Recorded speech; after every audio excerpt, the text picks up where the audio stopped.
আসসালামু আলাইকুম। আজকে আমি রান্না করব কক মুরগি। একটা মুরগির অর্ধেক নিয়েছি আর একটা আলু নিয়েছি বড় সাইজের।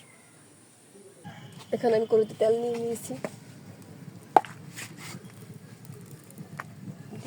দিয়ে দেবো থেতো করা এলাচ 3টা, তার সাথে তেজপাতা,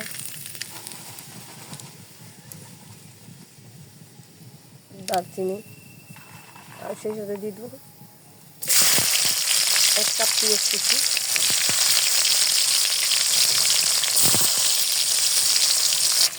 3টা এলাচ তুলে সাইডে রেখে দিলাম হওয়ার জন্য, মশলাটা হওয়ার জন্য।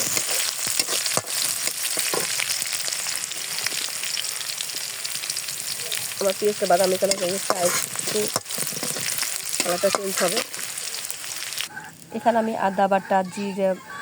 আদা জিরা রসুন পেঁয়াজ আর রাঁধুনি নিয়েছি, একত্রে ব্লেন্ডার করে নিয়েছি, আর 10টা কাঁচামরিচ আমি এগুলো ব্লেন্ড করে নিয়েছি একত্রে। এখন আমি এগুলো দিয়ে দেবো, এই উপকরণগুলো এটার ভিতরে।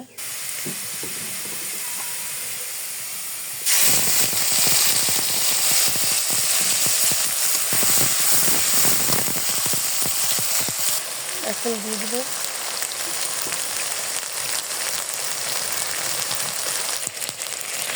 এক চামচ মরিচের গুঁড়া,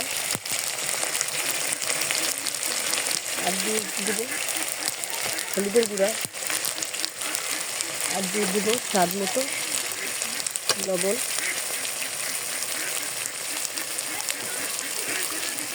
এখন হালকা একটু পানি দেবো, ব্যালেন্সটার সাথে মশলাগুলো ভালোভাবে কষিয়ে নেব। মশলা আমার কষানো হয়ে গেছে। এখন গোস আর আলু একত্রে দিয়ে দিলাম, আমি এটা ভালোভাবে 5 মিনিট একটু নেড়ে নেব।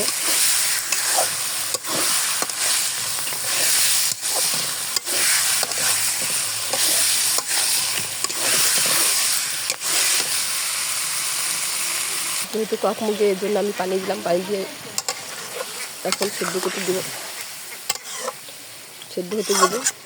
5 মিনিট মতো ঢাকনা দিয়ে ঢেকে দেবো।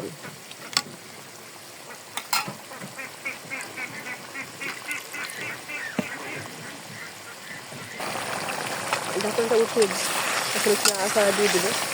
গ্যাসটা প্রায় কমে আসছে,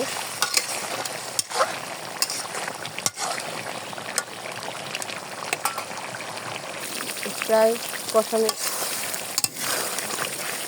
ঝোলের পানি কমে আসছে, কষানোর ঝোলের পানি আর 1 মিনিট মতো লাগবে। এখন আর ঢাকনাটা দিতে দেবো না,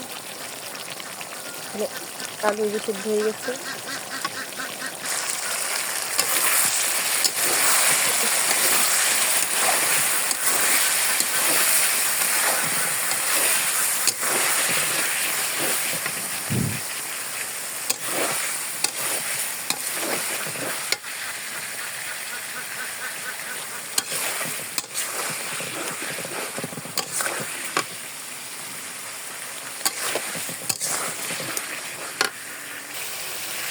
দেখতে আমার ভালোভাবে কষানো হয়ে গেছে। দেখেন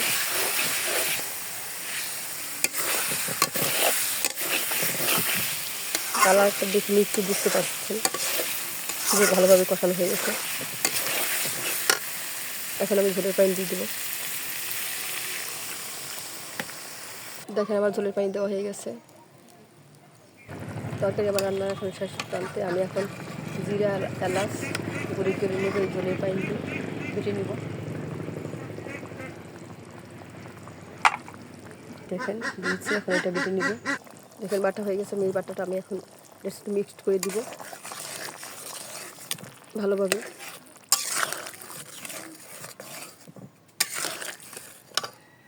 রান্না আমার হয়ে গেছে, এখন নামিয়ে নেব। দেখেন রান্না আমার হয়ে গেছে। আজকে এ পর্যন্তই, আবার নতুন কোনো ভিডিও নিয়ে আপনাদের সামনে উপস্থিত হবে।